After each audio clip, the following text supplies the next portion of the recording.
ইদানিং শীতটা বেশ ভালোই পড়েছে। আর এই শীতের ভিতরে যদি গরম, গরম ১ প্লেট খিচুড়ি হয় তাহলে ডিনারটা বেশ ভালোই জমে। আর আজকে ছিল শীতকালীন নানান সবজি দিয়ে একটা খিচুড়ি। হ্যালো এভরিওয়ান, আসসালামু আলাইকুম। সবাই কেমন আছেন? ১ম এ আমি নিয়ে নিলাম এখানে মসুর ডাল, মুগ ডাল আর পোলাওয়ের চাল। এখন সবকিছু মিক্স করে নিব আর এটা ভালোভাবে ওয়াশ করে নিব। ওয়াশ করে পানিটা শুকিয়ে নেব। এখানে নিয়ে নিলাম শীতকালীন সবজি গাজর, শিম আর ফুলকপি আর টমেটো। এখন আমি এটাকে ভালোভাবে ওয়াশ করে নিব। আর নিয়ে নেব ধনিয়া পাতা কুচি আর এখানে নিলাম পেঁয়াজ, রসুন, আদা বাটা আর কাঁচামরিচ। এখানে আমি কিছু কাট মশলা নিয়ে নিলাম আর খিচুড়ি খাওয়ার জন্য সালাদটা আমি আগেই বানিয়ে রেখেছি। আর সালাদ ছাড়া তো খিচুড়ি একদমই জমে না। এখন ডিম ভাজার জন্য আমি দিয়ে দিলাম পেঁয়াজ কুচি, একটা মরিচ কুচি আর লবণ, একটা ডিম আর একটু গুঁড়া মরিচ। এখন সব কিছু আমি মিক্স করে নেব। আর খিচুড়ির সাথে তো ডিম অসাধারণ একটা কম্বিনেশন। এরপরে আমি একটা কড়াইতে দিয়ে দিলাম সরিষার তেল আর দিয়ে দিছি পেঁয়াজ কুচি, রসুন কুচি আর সেই আদা বাটাটুকু।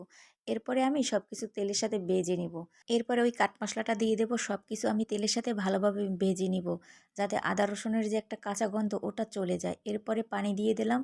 পানি দিয়ে গুঁড়ো মশলাটা অ্যাড করে দিব। এখানে দিয়ে দিলাম হলুদ, মরিচ, ধনিয়া, জিরা। এখন সব কিছু কষিয়ে নেব। কষিয়ে নেওয়া হয়ে গেলে দিয়ে দেব লবণ আর দিয়ে দেব সেই যে সবজি রেখেছিলাম এই সবজিটুকু।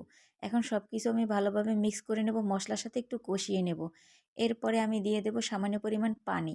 পানিটা দিয়ে ঢাকনা দিয়ে এটাকে রান্না করে নিব। এই যে ঢাকনাটা সরিয়ে দেখালাম, এখন আমার সবজি রান্নাটা হয়ে গেছে। এখন এর ভিতরে দিয়ে দেব চাল আর ডালটা। এখন ভালোভাবে মিক্স করে নিব।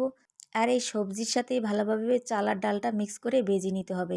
এমনভাবে ভেজে নিতে হবে যাতে এর ভিতর একদম সনসনে একটা আওয়াজ হয়। তাহলেই বুঝে যাবেন আমার চালটা ভাজা হয়ে গেছে। খিচুড়িটা যদি সরিষার তেল দিয়ে রান্না করা হয় তাহলে কিন্তু এর স্বাদটা দ্বিগুণ পরিমাণ বেড়ে যায়। আর এখন ভেজে নেওয়া হয়ে গেছে, এখন আমি গরম পানি অ্যাড করে দিব। যে কাপ দিয়ে চাল মেপেছিলাম তার ডাবল পরিমাণ পানি দিয়েছি। এখন আমি ঢাকনা দিয়ে রান্না করে নিব। আর অবশ্যই গরম পানি দিবেন, তাহলে কিন্তু খিচুড়িটা তাড়াতাড়ি রান্না করা হয়ে যায়। খিচুড়ির পানিটা প্রায় যখন শুকিয়ে আসবে তখন আমি দিয়ে দেবো কাঁচামরিচ আস্ত আর দিয়ে দেবো ধনিয়া পাতা কুচি। এখন আমি সব কিছু ভালোভাবে মিক্স করে নেব। আর কাঁচামরিচ আর ধনিয়া পাতা দেওয়ার কারণে এর ফ্লেভারটা অনেক সুন্দর আসবে আর খেতেও মজা হবে। এখন ৫ মিনিটের জন্য আমি দমে দিয়ে দেব। ৫ মিনিট পর ফিরে এলাম। এই যে দেখেন আমার খিচুড়িটা কতটা জর্জরা হয়েছে। আর এই প্রসেসে রান্না করলে আপনাদের খিচুড়িটা অনেকটা জর্জরা হবে। এখন আমি পরিবেশন করে দেখাচ্ছি। আজকের এই সবজি খিচুড়িটা যে এত মজা হয়েছে, শীতের বেলা আসলেই তো আমি এই খিচুড়িটা প্রায় রান্না করি। আর এই এখন ডিম দিয়ে দিলাম খিচুড়ির উপর। ওই ডিমটা আমি অফ ক্যামেরায় ভেজে নিয়েছি। এখন আমি ওই যে সালাডটা দেখিয়েছিলাম ওই সালাডটা দিয়ে পরিবেশন করে দেখাবো। ডিম আর সালাদের কারণে খিচুড়িটা খেতে কিন্তু আরও বেশি মজা হয়েছে।